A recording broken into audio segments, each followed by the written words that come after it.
Hello everybody. So, happy Aerospec Awareness Week. So, it is that time once again where I use awareness periods and such to make another video on um, A-Spec topics. So, yeah. I know I can make these videos whenever, but I don't know, it's nice when they align with awareness periods for me personally, because then it gives me a time to aim for and all that kind of stuff.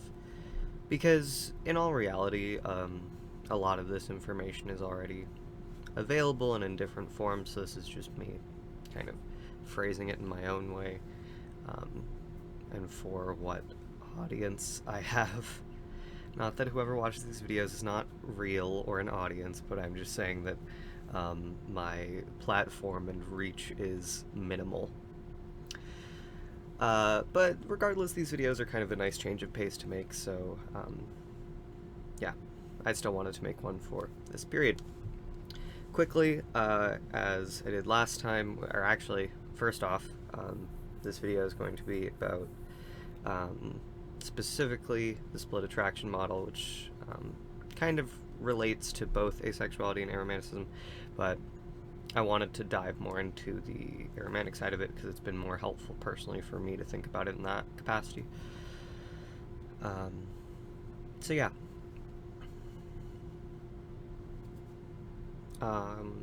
My mind is blanking already. This is not a good sign. Quickly, I'll do a quick glossary. Like I did last time, so here it is.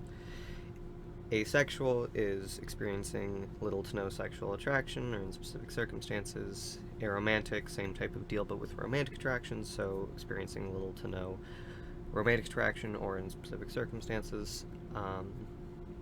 And then allo-romantic and allosexual are just experiencing those respective attractions. I don't think there's any other words I need to define right at the top because the rest of them I'll kind of get into. And quickly, if the glossary didn't clear that up, asexuality and aromanticism are separate things. There is a lot of overlap between them in the communities and the people who identify with those identities. But it's not set in stone. People can be aromantic while being allosexual. People can be allo-romantic while being asexual. It took a second for me to think of what the other one was. So yeah, I personally identify with both, but that is not the experience of everybody, so assuming that the experience of everybody when you learn one is not great. I'll link a few really helpful videos about attraction and specifically about aromantic allosexual experience because that is one that is covered a lot less. And I think it's really important. I think the differences between them are really important to understand. Not necessarily because they're like vastly different things, but because they can be different for people. And that kind of brings us to the main topic of this video. So briefly, I want to introduce the split attraction model. I shouldn't say briefly, that's kind of half the video. And then I'll get into different types of attractions. So the split attraction model is just a way of viewing attraction as individual things, or it's a way of viewing it as there are different types of attraction. So, for example, it most often gets used with romantic and sexual attraction. However, it can extend to many different types of attraction, and I'm going to cover 6 today. So yeah, viewing romantic and sexual attraction as separate, but also just any attraction as separate, can be really beneficial. I was reading one article in preparation for this. I don't normally do a ton of research because this is a lot of stuff that's like, here's something that I know that I'm just gonna like spew a little bit and it doesn't require heavy research. But they were like, the article said something along the lines of, the split attraction model is not helpful because it confuses people. And I was like, no, it's just a tool. It's just a way of thinking of attraction. If it's helpful to you, that's great. If it's not, don't worry about using it. It's a tool that's personally been helpful for me, so it's just something I want to share. And I think that it's something that is helpful outside of just an A-spec perspective. A-spec is the fancy way, or not the fancy way, it's just the general shorthand for asexual and aromantic communities. I think that it's very valuable just as a human thing, because humans experience attraction towards other people. So I think it's really valuable, or at least for some circumstances, it can be really valuable to be able to think about the attractions you're feeling towards people as distinct, or be able to categorize them a little bit better, so you can better know how you personally are feeling and better describe how you're feeling to other people. So that's my little spiel. If the split attraction model is a helpful tool to you, great. If not, feel no obligation to think of your attractions as separate. Yeah. I think that pretty much covers the what and why. Yeah, generally it's mostly been used with sexual and romantic attraction, with the distinction between like asexuality and aromanticism.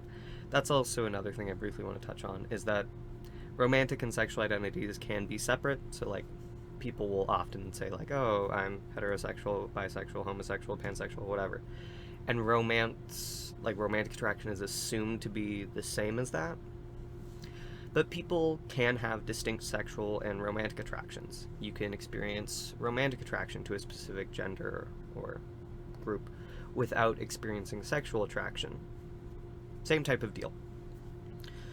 So, I'm not saying that everybody has to go around being like, oh, I'm bisexual, biromantic, heterosexual, heteromantic, but like, just be aware that romantic and sexual attractions, or identities especially, can be separate in people. Just something to be aware of.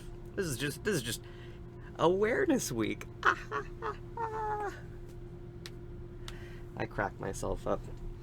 Anywho, let's get into the types of attraction. So these are just 6 of the types of attraction that I think are some of the more common ones, and also some of the most valuable to think about personally.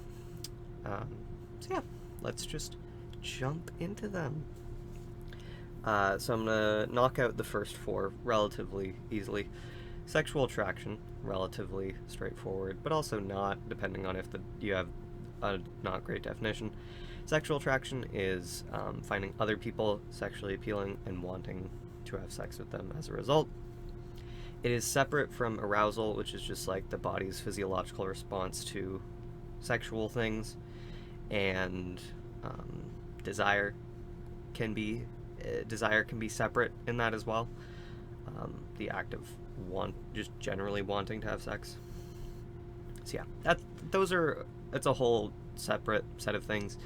I think I touched on those a little more in my previous asexual videos. I'll make a playlist of all my aspec videos now, and that'll be in the description if you're interested in checking out the previous ones.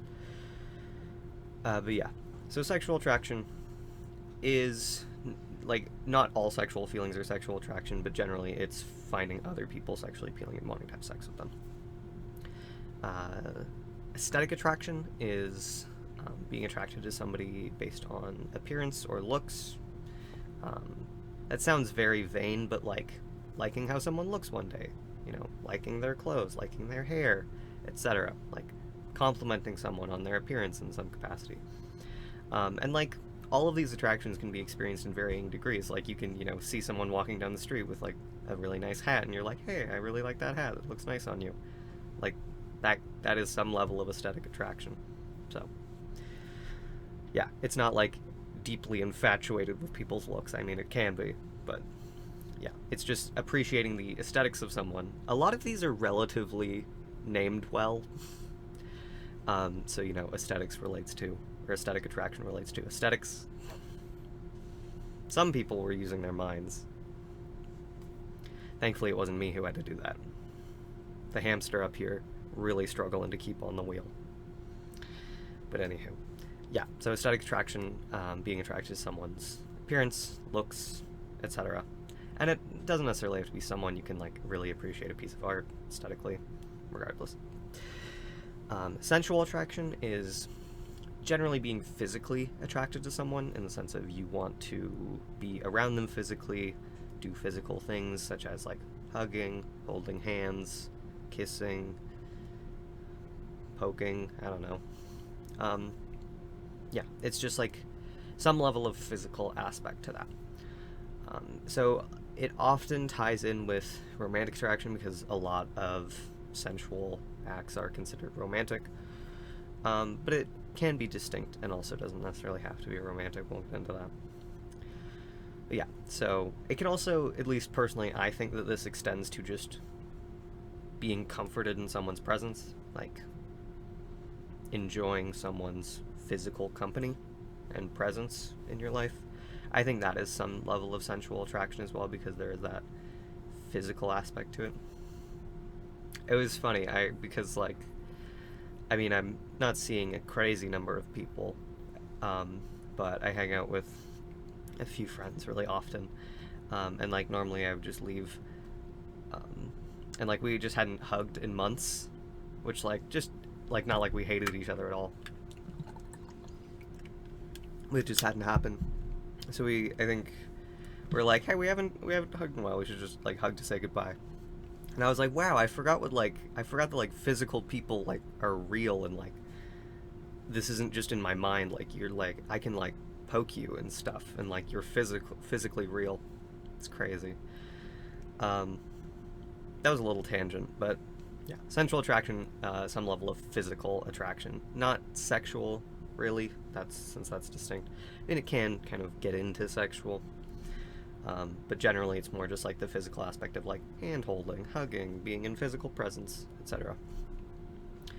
One that I wanted to cover that isn't talked about a huge amount, and it's not necessarily an attraction, but it's, I think, helpful to think about in this realm, but domestic attraction. That sounds weird when I say it, but generally it's wanting to like live with someone and do like household and life things with them. Often ties in with romantic, but also like people have roommates and such, and like that they have to make life decisions with. So yeah, I think that it's not necessarily an attraction of like, ooh, I really want to live with that person. But I think some level of like domestic compatibility is helpful to think about, especially in the context of relationships. So like for me personally, because I am aromantic, but I still want long-term relationships in my life, it's going to look a little bit different. So I think that level of like domestic partnership in like a roommate, close friend setting will be valuable to me. So domestic attraction is one that's personally valuable for me to think about, because I like the idea of living with other people and like having them around. So yeah. The last two, these are the doozies: platonic and romantic attraction. Now, there are no clear definitions for these, really, because their definitions are just themselves. Platonic attraction is the act of wanting to do platonic things with someone. Romantic attraction, wanting to do romantic things with someone and being in a romantic relationship, which are inherently undefined, except by, like, society. We all know about society. So yeah, with platonic and romantic, I think that the big thing with those ones, because it's just the general attraction towards other people. At least that's how I best understand platonic and romantic. And romantic is committed. Regardless, I think that the big thing that's important is to personally distinguish platonic and romantic attraction in your life. To not just, like, assume what the difference is, but, like, to personally sit with it and figure out the difference in your life. Like, what distinguishes your romantic relationships and attractions from your platonic relationships and attractions. Platonic is the fancy way of saying, like, friends, like, general attraction towards people. So I think that is really valuable, because I've posed this question to some coworkers, because often we'll get, like, lulls of time where we just have, like, one-on-one conversations. And I'll be, like, romance will come up, whatever, I give them my little spiel of where I'm at. And then I'll be like, so, because I have yet to encounter one that's not aloe.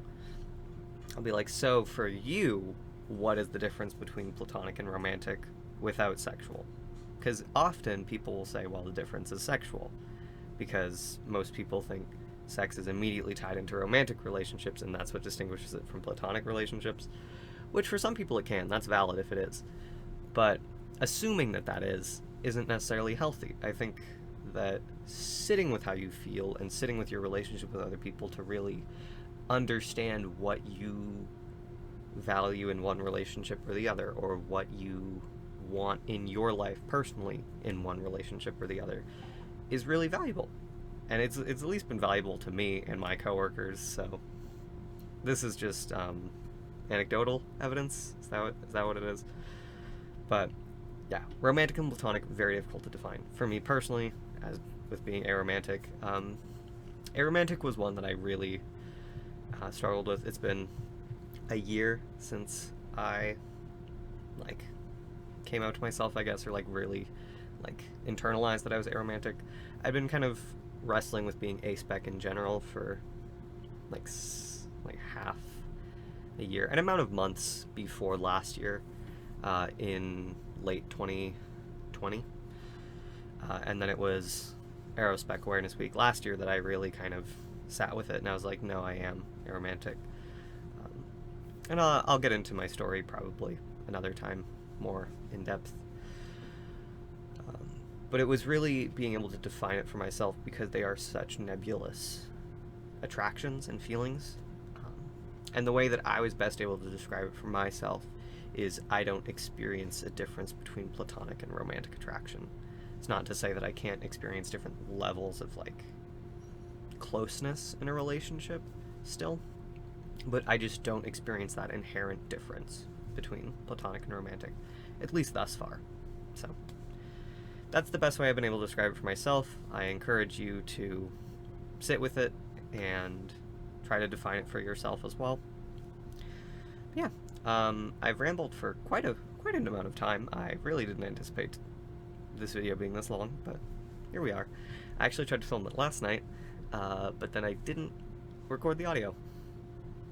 So this one's better, anyways. I'm happier with how this one turned out. So I'll take it. Anywho, thank you for giving this some of your attention. I encourage checking out other aromantic creators, especially around this week. I'll link some of my favorites in the description, and some of their content. Yeah, I'll have a link to a few of the videos I mentioned. I'll link one from Psych2Go, which explains the attractions in a different way as well. Similar, but just some people just need a different way of explaining it for it to make a bit more sense. Yeah, and I'll have the link to my previous videos in a playlist. I went green for Arospec Awareness Week because that is the general color, especially on the flags. Thank you to Alea, as always, for assisting me and helping me with them. They turned out lovely. So I think that's all I have to say for now, so instead of just continuing to ramble, I'll just actually stop. So thank you all for watching. If you have any questions, fun things you want to say, leave them in the comments. I always enjoy reading comments, because then it means I'm not just speaking to the void. But also, don't develop a parasocial relationship with me, or at least not too strongly. Please. Thanks. Yeah, that's it. Okay, I'm just gonna stop talking. Have a lovely Arospec Awareness Week, and a lovely week in general, and a lovely just rest of the time, day, morning, afternoon, eternity in general. I don't know. Bye.